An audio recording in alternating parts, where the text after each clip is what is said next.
back. This is Boomer Life on CL 650.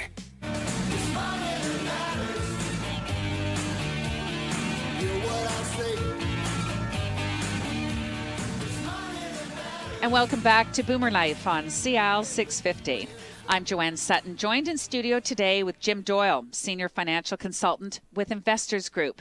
And on Boomer Life today, we're talking about your financial future. A well-thought-out plan for your financial future is an integral part of building the life that you want for yourself and for your family. Now, Jim, we're learning a little bit more about you with each show, and I want to remind our listeners that Jim brings with him a wealth of experience and credentials. You've had a number of articles published in the Financial Times, the National Post, the Province, the Vancouver Sun. Jim is also a frequent contributor to Business in Vancouver.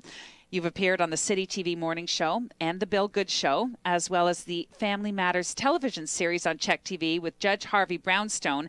You were speaking on wills and estates, as well as family, finances, and divorce. So we know that you're no stranger to the media.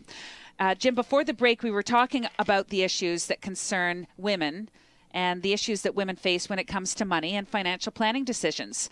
We hear more women want to learn more about financial planning and that they want to be more involved in their finances, but many are saying that they feel a little bit uncomfortable talking about money, even with friends or spouses or financial professionals. So it's hard to see the progress that they want.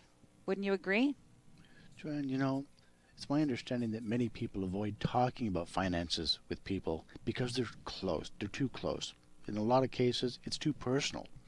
And even between spouses or family members, finances can be uncomfortable to discuss. However, it's important to be aware of the elements involved in decision making in order to help move the discussion forward and achieve the best outcome. Well, I don't know. I don't want to put it in that category of death and taxes, but those are other things we don't like to talk about, or family problems. But so why do you think that is? Is it a lack of education? Well, I'm certainly no expert on this, and I'm not a big fan of stereotypes. But a Pershing study suggests some men approach investing with a performance-oriented goal, and many women tend to think in terms of purpose, such as retirement, health care, for them or their loved ones, and so on. For some, they base their choices around habits or experience, or their family perspectives and attitudes around money. Well, I'm hearing that women are more emotionally driven. Can you just tell me what a Pershing study is? What is Pershing? Well, Pershing is one of the large investment firms out of the U.S., so they have a fair bit of credence when they put out stuff that talks about this sort of thing. Excellent. It's kind of like the medical journals, and we rely on them for medical expertise. Absolutely. You mentioned earlier how the interaction with some advisors can actually leave some women feeling invisible. A few years ago, a couple in their early 60s came to see me. They shared their story about her experiences working with an advisor at one of the larger investment firms. Her husband's health wasn't that good, and she felt ready to take on the process of educating herself because she knew she's going to have to take over at some point. Like a lot of clients, their statements would come filled with lots of information, but as she said, I have no clue how to translate them other than the bottom line.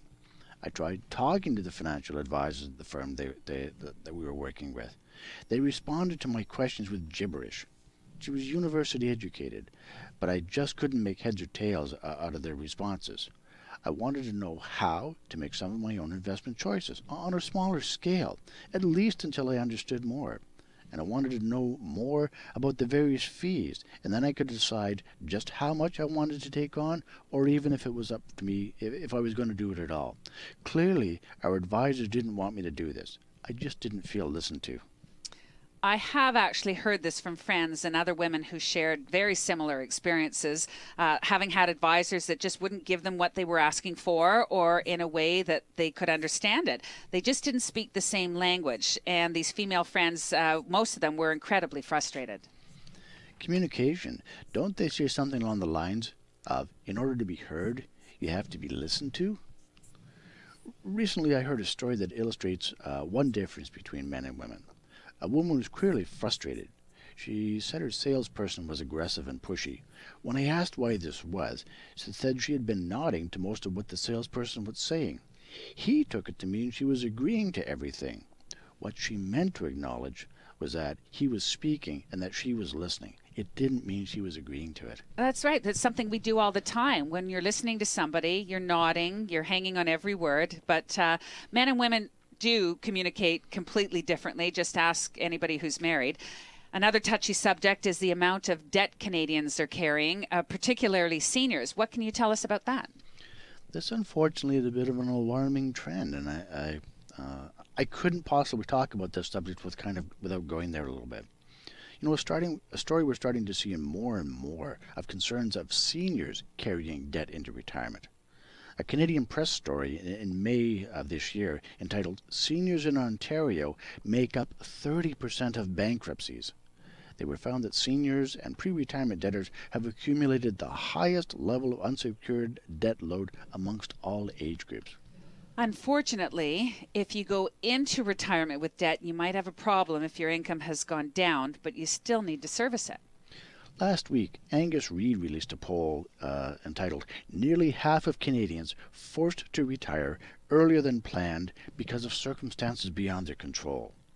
From this number, 27% said making ends meet was a struggle, while another 40% said they lived comfortably but didn't have money for extras. Almost half said they were worried about outliving their savings. I think a lot of Canadian retirees are going to experience a different retirement reality. What are some of the things that you hear about the ones who actually enjoy their retirement and the situation that they're in? Oh, wonderful. For the people I work with, the feedback I'm hearing is that it's mostly a combination of health and money that determines how happy you're going to be.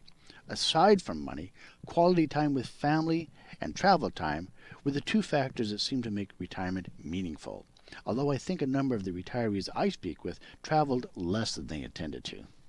Well, I'm not sure about you, but I'm planning on my retirement being filled with travel, so my goal would be similar to everybody else's. You know, another big stat that sometimes goes relatively unnoticed, from the age of 65 to the end of life, most North American women are single. And study after study shows that losing a partner due to death or divorce, a woman's standard of living generally drops. Really? I find that surprising, but where's a good place for women to start? You know, if you're in your 50s, it's not too late to make a significant difference to your retirement standard of living if you plan to work for another 15 years and are diligent about putting money away. Knowledge, paired with having the confidence to take financial steps, even small ones, can make a huge difference in your future wealth and happiness. So, Jim, could you share a few attributes of some of the female investors that you work with? Absolutely. I understand that many women are keen to ramp up their investing mojo. They want information, not a sales pitch.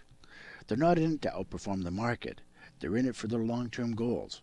They're also more likely to take advice and take the time to research their choices. It's like a team approach to their money. They're also less likely to bail out of investments when the markets take a dive.